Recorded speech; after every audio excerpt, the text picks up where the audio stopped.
Shadrach here, and for this fan favorite character build video, I have been asked to do a melee build, so I chose to do the Kroguard, or the Krogan Vanguard. He is an amazing melee based character, highly effective, highly survivability. I think it's a great starter character for anybody playing this game. We're going to start out with biotic charge here. So rank 4, we're going to go bottom for radius. For rank 5, we're going to go bottom for melee synergy because this is a melee based character. And rank 6, we're going to go bottom. For his barrier, for rank 4, we're going to go for bottom for barrier strength. Rank 5, we're going to go bottom for power synergy. And rank 6, bottom again for barrier strength. For his passive, for rank 4, we're going to go bottom, just so that way we can carry more, and it also adds to our biotic charge damage. For rank 5, we go top, and rank 6, we go top to decrease the amount of weight penalty we take from carrying shotguns. For our rage or our fitness, for rank 4, we're going to go bottom. For rank 5, we're going to go top, and the reason we're going top and not bottom is because we can biotic charge and get our shields back at any time. So going for the faster recharge time really just doesn't make sense. And rank 6, we also went top.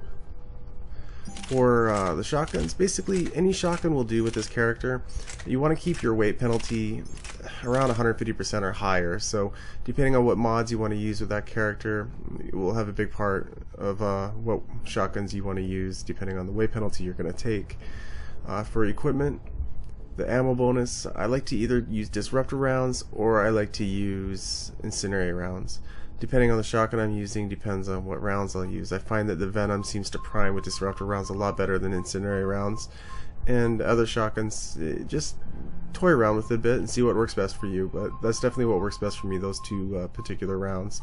The Strength Enhancer 3 is a given for the weapon bonus because you want to get your strength as strong as possible for that melee attack. The Juggernaut Shield for your gear bonus, giving you the boost to your shields and then the boost to your melee attack is great. The Cyclonic Modulator or the Power Amplifier. Power Amplifier really seems to help that biotic charge. It really helps getting that stagger when you go in with your biotic charge. But if you need a little more survivability, then the Cyclonic Modulator is definitely a great way to go. He has extremely high base shields, and any bonus you get from a Cyclonic Modulator is really going to pay off.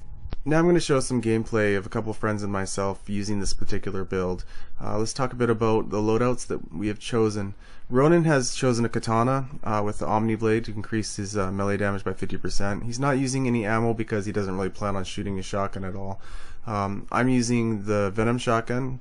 I definitely like to prime with the disruptor rounds with this particular build, and then whenever I biotic charge, it gives me the tech burst, and it just really helps with a lot of collateral damage, and just especially when you have a lot of enemies in front of you at once. Long John is kind of got a similar thing going, but he's using the incendiary rounds, and when he biotic charges, he'll be detonating fire explosions. So starting out here, I've definitely taken a little bit of clips out. I just want to show some highlights of the gameplay.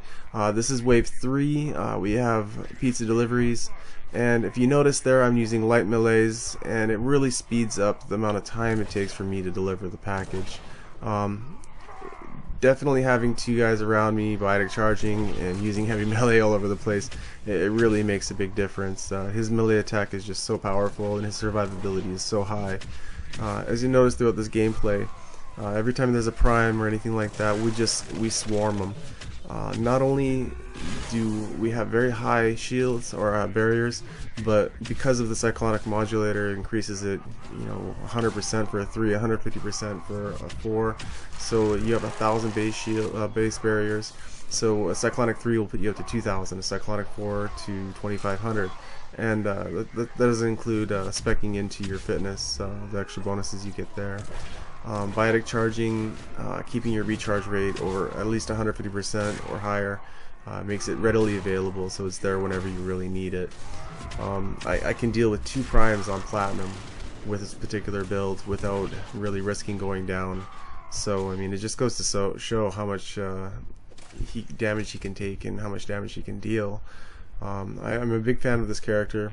It's a lot of fun. If you notice between rounds here, we go around light meleeing everywhere. It's just kind of a ritual that we've developed over the last year and a half, or actually a couple of years almost now, actually.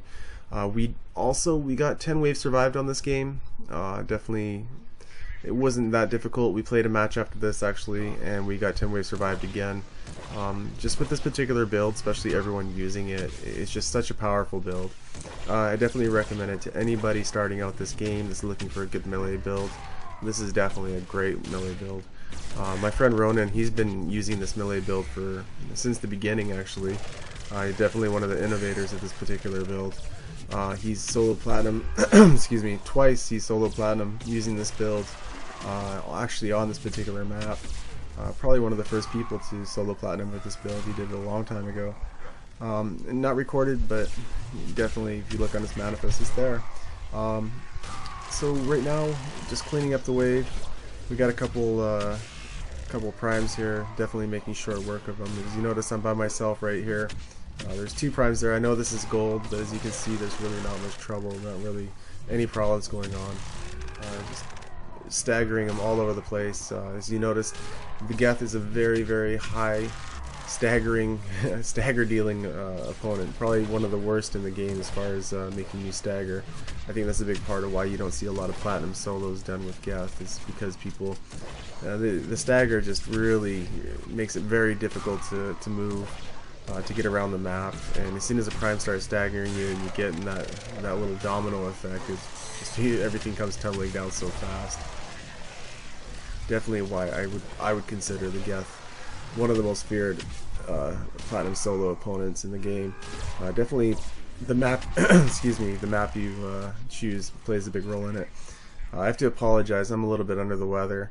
I spent the last day or so food poisoned, so I had a really rough go. A lot of we don't want to talk about my illness here though. So anyways, yeah, definitely a little under the weather, so I apologize. As you can see, we're just rushing the spawn right now. Definitely trying to, do as much damage as possible here. Our heavy melee, as you can see, is just so phenomenal.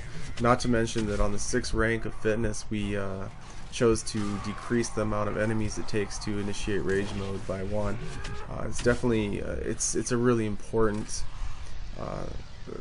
place to put your points for fitness. I really think that the extra shields is really nice if you were to go bottom, but being in rage mode, you really would have to take a lot of damage to get down. If you're in rage mode, you have to make some big mistakes. The amount of time it takes for enemies to deal enough damage for you to be downed, definitely I don't even think comes close to the amount of time your recharge is for your biotic charge. So there really is no excuse as long as you can find an enemy to charge against. The rage mode is definitely it's unreal. I don't know the exact specs, but it's unreal how much damage you can take. Looks like we are on wave 6 here. We're at 5 waves survived, and we got targets, and definitely not difficult to deal with targets. As you notice, I haven't used any equipment. I don't use any equipment in this whole game. Just I really wanted to demonstrate how, with this particular melee build, just how powerful you actually are, and how you really don't need to rely on anything. As long as you spec it properly and you play properly, and you don't try to bite off more than you can chew, then you don't need any equipment even. This is a great build, like I said, to start off, or for advanced players even. It's a lot of fun. You don't really need any high weapons for it, so if you're beginning, you don't have a lot of weapons or gear, this character will still work for you. So I really hope that this video was helpful. I hope you guys enjoyed this video. I'm going to leave you guys with the rest of the gameplay, and go get something to drink, because, man, I'm sounding raspy. I really apologize. So thanks again. I hope you guys enjoyed this video, and until next time, take care.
Go, go, go!